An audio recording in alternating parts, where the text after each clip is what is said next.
Many residents didn't know what the company made, how they made it, or even that it had exploded in the past. But that doesn't have to be the case if you live near an industrial facility. Wave News troubleshooter Alina Noak sat down with the Director of Emergency Management, digging into the many resources that are available to you to protect you and your family. A number of explosions, close calls, and significant leaks have led citizens and officials to scrutinize how industry is supposed to operate in our area. What we have now are new systems and new resources intended to inform people about how industry is supposed to operate safely, empowering a community's right to know. Jefferson County is built on and around industry, home to two of the busiest industrial roadways in America, the third busiest cargo airport in the nation, and a robust rail system. Even if you don't live around a facility, the chemicals have to get to those facilities in some way, shape, or form. Plus, where those shipments end up, bourbon distilleries countywide, assembly lines in Fern Valley, meat packing in aptly named Butchertown. But few end up with incidents like those classified as Tier 2 facilities using hazardous chemicals in the production of their products. 650 chemical possibilities, but it only takes one to devastate a community. In March 2011, one of those possibilities became volatile. An explosion at a rubber town plant, Carbide Industries, killing 2 longtime employees. We're never notified. I'm glad he's being updated. He looks healthy.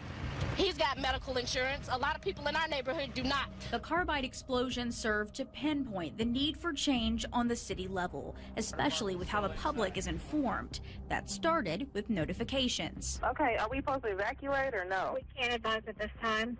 At the time, notifications first came from the companies themselves using a hotline named R-Call, but that call came too late in 2011. I think the city should have a fail-safe behind that to make sure we're not reliant on the companies, especially in the middle of an incident like this. The need for that was only underscored by 3 other significant events in Rubbertown that same year, 2 leaks and another explosion.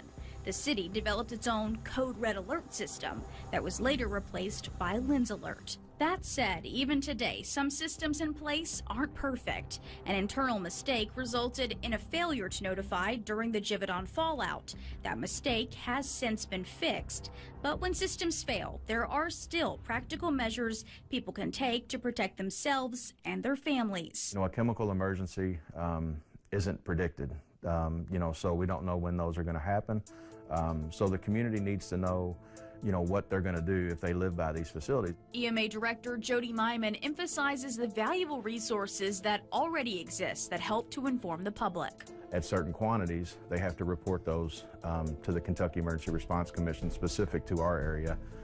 Their emergency plans. There's also a 2007 hazardous materials ordinance at the local level that requires the same disclosure of chemicals, and it mandates a control plan for every facility. It's supposed to be enforced by the Metro Sewer District. The most widely known resource, though, is simply the Louisville Metro Air Pollution Control District, or APCD.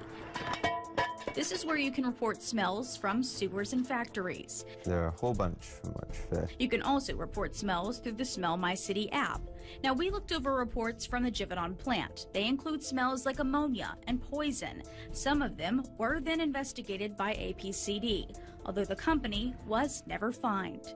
But the most substantive resource comes through a 1986 federal mandate known as the Emergency Planning and Community Right to Know Act, or EPCRA. The community can go to their website. They can look at chemicals that have been released in their area. They can look at chemicals that have been transferred in their area. And they can also work through the local LEPCs to try to find information about anything that they may live around when it comes to those extremely hazardous substances. Unlike the local ordinance, EPCRA is not one PDF. It's an online database full of lists, contacts, studies, and more intended to empower those industrialized communities with information. The public is reactive and they're upset that these things have happened and they didn't know that these chemicals were in these facilities and things like that. Know what to do for a disaster now. Don't wait till it's already happened or actually happening because you're going to be behind the 8 ball there.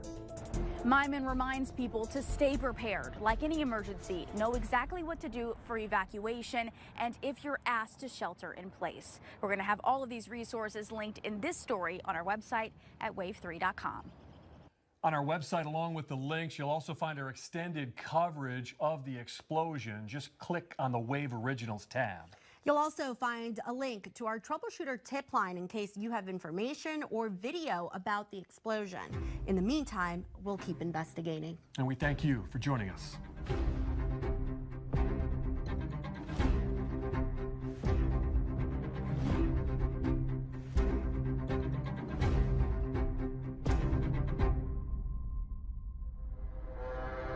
You